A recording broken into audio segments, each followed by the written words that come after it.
G'day, I'm Mark from Self-Sufficient Me, and I've been raised bed gardening for nearly 15 years now, and never have I ever seen such a surge worldwide to grow food in raised beds. In this video, I'm going to give you my 10 top reasons as to why the raised bed gardening revolution is finally here.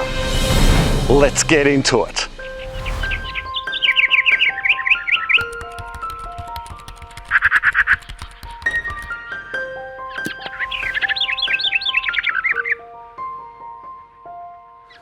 In August last year, I replaced our old, rotting, long wooden sleeper raised bed here along the front of our vegetable garden with 4 of these alu zinc waist-high beds from Birdie's Garden Products. And I couldn't be happier with the end result. In fact, if I could do the jig to show how happy I am with these raised beds, I would. Anyway, as I go through my 10 top reasons of why this type of gardening is taking the world by storm, I'll also show you how I assembled and filled these raised garden beds. Reason number 1, easy to assemble. Building a raised bed garden isn't hard to do, and it's even easier if you buy it in a kit form like these, because it takes the sourcing of materials, measuring and cutting to size out of the equation, which saves time and limits waste. Over the years, I've built our own beds out of wooden sleepers and recently made our own long raised beds from corrugated sheeting. But although going full DIY might be a cheaper option initially, in the long term, it may turn out to be more expensive when you factor in labour, materials and replacement costs such as degraded, rotten or termite-eaten wood. These steel beds come flat packed and they don't take very long to assemble at all. They're long lasting, termite resistant, very strong, but also lightweight. Reason number 2, hugelkultur. Now for those who don't know, hugelkultur isn't just a cool word to say. It's a German word that means hill or mound culture. This is an old horticultural technique whereby logs, sticks and other organic materials are made into a hill, topped with soil, and then plants are grown.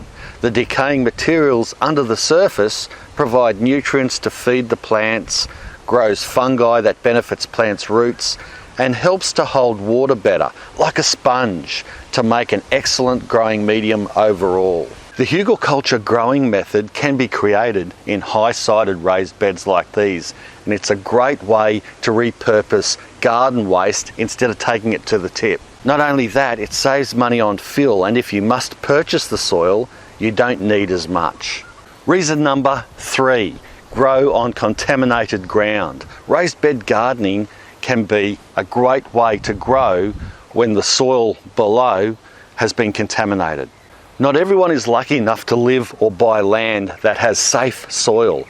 For many reasons, soil can be contaminated with toxins, for example, lead due to old building materials or paints, or arsenic from overuse of pesticides on farmland that was then rezoned residential. These incidences of contamination are more common than people think, and this problem can be overcome by raised beds. Not long ago, I got an email from a gentleman in India.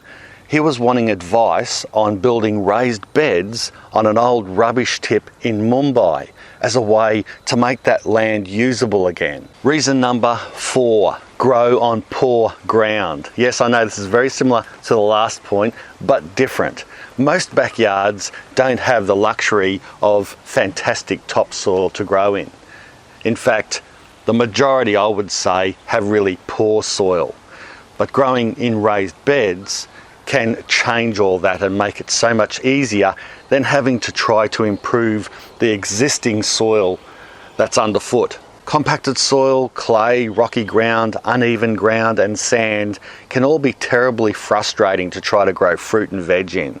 However, building a raised bed is often a better and much faster solution. Reason number 5, grow almost anywhere. Forget about contaminated or poor soils. Some places in the inner city or urban areas, they don't have any soil at all. They've got concrete, pavers, bitumen. So how do you grow on that? Well, you guessed it, raised beds. You can place these steel beds straight down on any hard standing, fill it with medium, and boom, get growing. Sure, to limit staining the concrete or to help prevent leakage from under the bed, a rubber mat or similar material can be placed down first, but essentially these beds can be placed anywhere there's sunlight. Reason number 6, mobility. You know what? I love it when I get emails and messages from people with mobility issues who say that raised bed gardening has enabled them to continue on with their love of gardening. Raised beds makes gardening easier for people with a disability, permanent injury, seniors, overweight, or anyone really. The easier it is to do, the more likely people will get out and garden as a healthy hobby. No more boggy vegetable garden with slippery, muddy furrows to try and walk or push a wheelchair through to harvest produce or sow seeds. And no more on hands and knees and then climbing your garden fork to get up.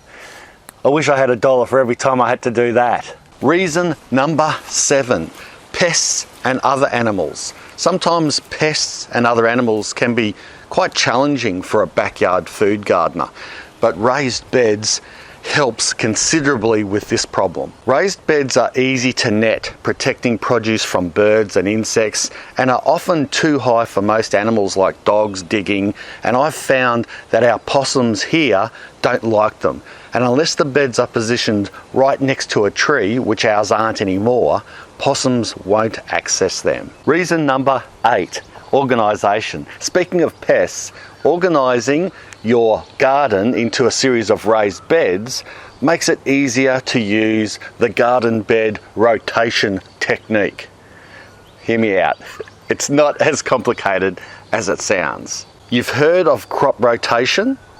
Well, that's all it is. Keeping pests down by growing certain crops in a different bed each season. For example, growing tomatoes. If one bed is overrun with nematodes, which is a pest that attacks tomato roots, leave it rest for the pests to starve and die out, or grow something else whilst growing tomatoes in another bed that is separate and free from soil pests. Also, you can organise the garden by segmenting into different crops for diversity and easier maintenance. Or on rare occasions when a plant requires special growing conditions, like a different medium, more water than usual, or pH level, such as blueberries, which require a lower pH than most other plants. So what you can do is grow them in their own separate raised bed with a special soil medium, keeping these plants happy whilst knowing that this acidic soil mix won't leach out into other areas of the garden. Reason number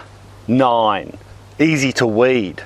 Weeding is a tedious and laborious task at the best of times, let alone having to bend in half or kneel down just to get the job done. The problem is people are less likely to bend over to pull a weed seedling before it quickly grows bigger, then goes to seed, creating even more weeds. But if you can stand unlimited or no bend at all, it's easy to pull weeds and grass out of the garden before they get established, which leads to less weeds over time. Reason number 10. Raised beds look good. In a world where design and looking good matters to most people, raised bed gardens look good. These types of Coro raised beds, they come in lots of different shapes and colours to match any decor, and they do make a great talking piece over a family barbecue.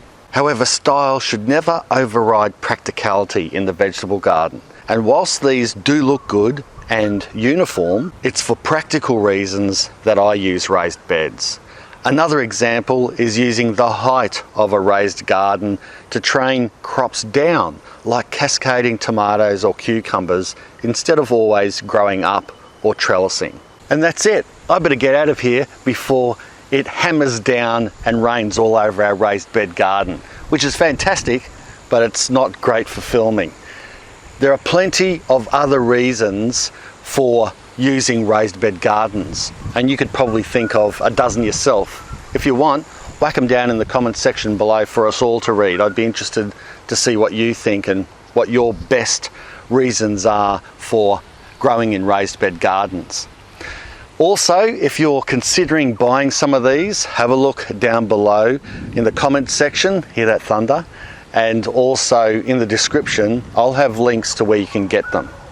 Thanks a lot for watching. This is sending the dogs going crazy, and I've just made it in time. I'll get to editing right now. Bye for now. Whew.